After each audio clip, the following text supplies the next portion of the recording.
Apparently, there was a big fire at Company X. At that moment, it felt as if I had been hit on the head with a hammer. Because that was the company where my husband worked. Hope he's okay. I called my husband, praying that he escape from the fire. The call rang. As I was saying, my prayers had been answered, and my husband's voice said, "Hello? Max, where are you? Are you safe?" I was so happy to get through to him that my voice got louder. My husband seemed to be annoyed and said, "What's so funny? Why are you talking so loud? I'm at work. Don't call me while I'm working." And the call was immediately hung up. At any rate, my husband didn't seem to be involved in the fire, but his answer was strange. "My name is Mona. I'm 32 years old.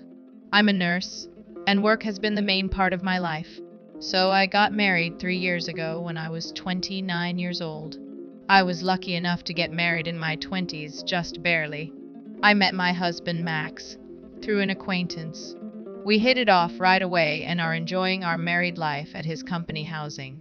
We have been married for 3 years but still have no children together. But I believe that I can build a happy family with my husband. My husband is sometimes self-centered, but in general, he's a kind and good person. He expresses his love to me, and I feel safe with him. But recently, he seems to be very busy with his work and working more and more on his days off. I guess he is tired because of this, and he doesn't pay much attention to home. After dinner, he sits on the sofa in front of the TV, which he doesn't even watch. He looks at his phone all the time with the TV as a background music. When I talk to him, he only says, "Yeah," or "oh," or something like that. At first, I thought I might have said something to put him in a bad mood, but I decided to think that he was simply tired from his busy work schedule. If he was that tired, I would make sure that I pack him lunch and prepare dinner every day. I tried to make the daily lunch and dinner nutritious and well-balanced. Then one day, something strange happened. The day before, I received a call from a coworker asking me to switch between the day and night shifts. So I suddenly had to change to the day shift. I had originally told my husband that I would be working the night shift, so I thought I would tell him about the shift change, but I was busy and ended up emailing him on the same day. I emailed him and told him that I had changed to the day shift and that I would make dinner and wait for him. I didn't get a response back. I thought he was busy at work, so I also concentrated on my own work. But when I finished work, he still hadn't responded. He used to reply early, even when I was at work, and sometimes he used emojis in his text. But this time, he only read my message and never replied. Is he working so hard? Or is this what happens after 3 years of marriage? Feeling a little sad, I went to the supermarket on my way home from work, bought some ingredients, because I decided to cook a nutritious dinner for my husband again today, at a reasonable rate. It was very easy to make a one-pot dish. Cut up the ingredients and waited for my husband to come home so that we could start cooking right away. Heat a large skillet over medium-high heat, add the ground beef and onion. Cook until browned and crumbly. Add the garlic, chili powder, cumin, salt, pepper, and the garlic, chili powder, cumin, salt, pepper. Tomato paste to the skillet. Stir well to combine.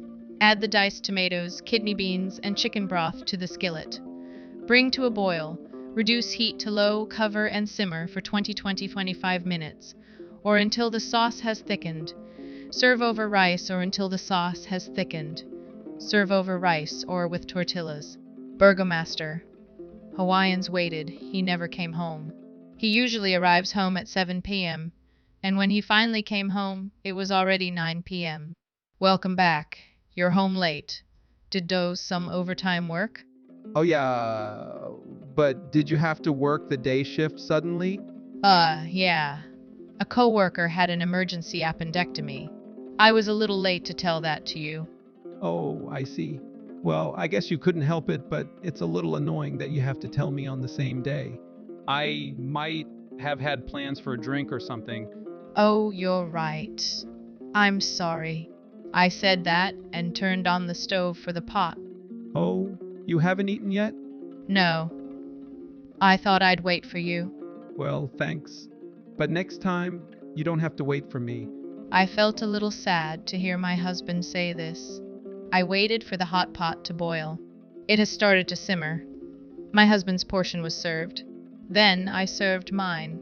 I was starving after waiting for him all this time.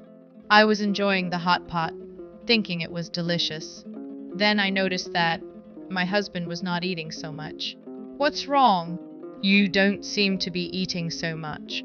When I said that, he said, "Oh yes," and became somewhat confused. And then he said, "No, actually I was working late, so a junior colleague at W bought me a rice ball." So, I'm not starving. Okay. Then you should have responded, Tom, and told me that in advance. I mean, you should have told me before I started making the hot pot. I think he noticed that I was in a bit of a bad mood. Okay, then put all my portions aside in the fridge. I eat it tomorrow morning. He tried to put me in a better mood. Then my husband lay down on the couch. A few minutes later, he got up and suddenly said, "I'm going for a walk." That's unusual. When I said that, he answered, "I haven't been getting enough exercise lately, and I've been working late, so I need a change of pace." He began to get ready to go out.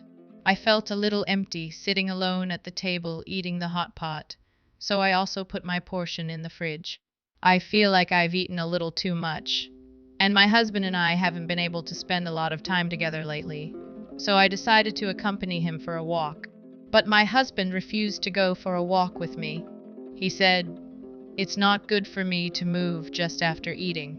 He also said that he would go for a long walk, and he wanted to be left alone. He ended up going out for a walk by himself.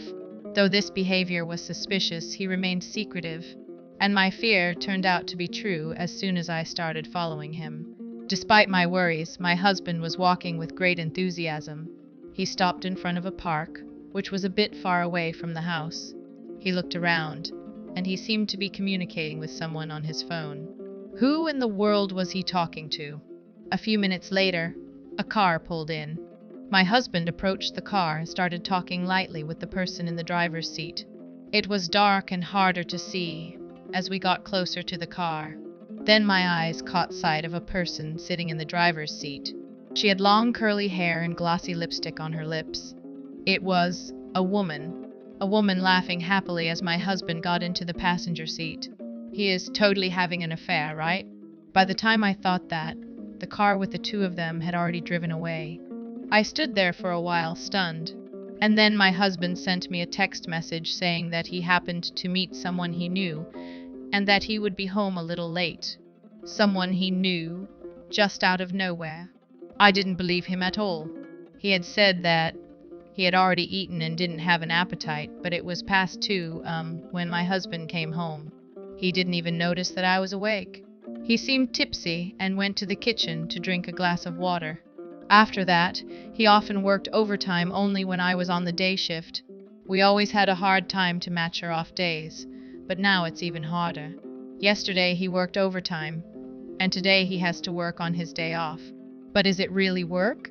I wonder if he is meeting the woman I saw that day. I can't help but wonder about that. I went online to look for information about detective agencies, and I found myself submitting an investigation request to the most reliable one. I felt guilty about investigating behind his back, but if nothing is going on, I could trust my husband again.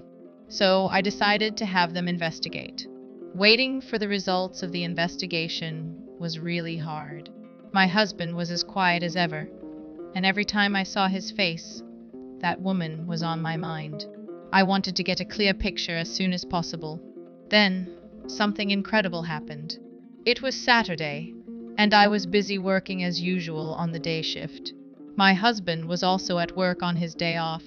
I was concentrating on my work, thinking that since we were both at work, I didn't have to think about anything else. Then I heard the sirens of the fire truck in the distance.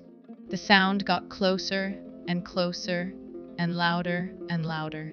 And just when I thought they were passing by, I heard another siren. It wasn't just one fire truck, but 2 or 3 more.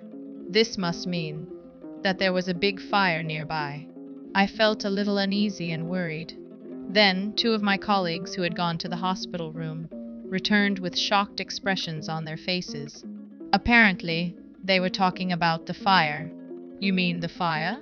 Yes, that's right. Apparently, there was a big fire at Company X's. At that moment, Felfa Seifel had been hit on the head with a hammer, because that was the company where her husband worked. Rushed to explain the situation to my colleagues, and went to Almighty God and made sure he was safe. Please be safe. With that in mind, I called his phone. Even though we had a lot of fun, it was time to say goodbye when he left for work in the morning. Prayed and hoped that he had escaped from the fire. The caller rang. As if my prayers had been answered, I heard my husband's voice say, "Hello, Max, where are you? Are you safe?" I was so happy to get through to him that my voice got louder. My husband seemed annoyed and said, "What's the matter with you? You're just so loud," and the phone was immediately disconnected. At least my husband wasn't involved in the fire. But his answer was strange. There was a fire and several fire trucks were on the scene. There was no way he could be working like that. Does that mean he didn't go to work? And why should he be so cold to me? Why, I'm worried about him. I was getting more and more angry with my husband. Maybe I've been seeing him off just so that he could go to another woman's sin got married. And then I made a decision. I would leave that house. As soon as I got home, I started packing my stuff.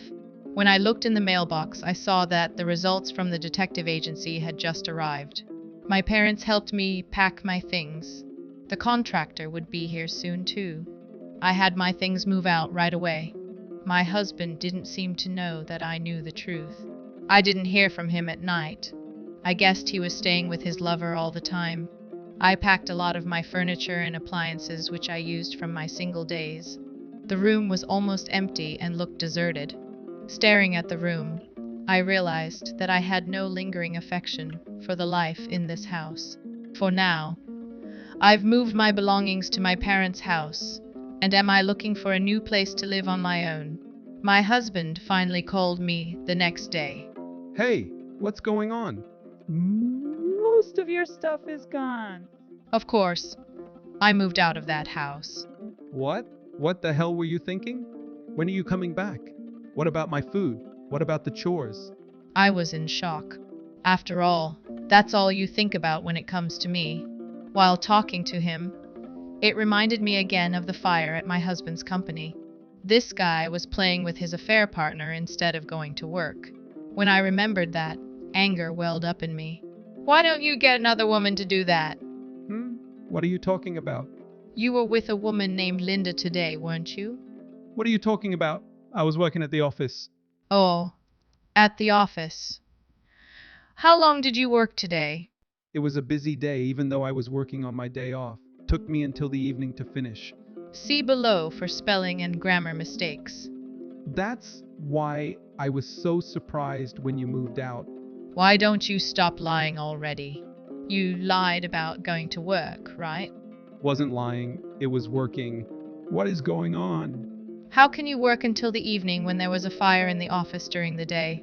When I called you during the day, several fire trucks were dispatched to your company. They were there to put out a fire that broke out at your office. That's why I called you. I wanted to know if you were okay. You told me not to call you when you were at work. You were talking like there was no fire. Well, I'm not sure if it's a mistake or not, but I can see that you have used for instead of form. It should be form instead. And I have evidence of the affair from a detective agency. There's no way for you to get away. You have to go through my lawyer for the rest of the correspondence. I'll make sure I'll get the alimony.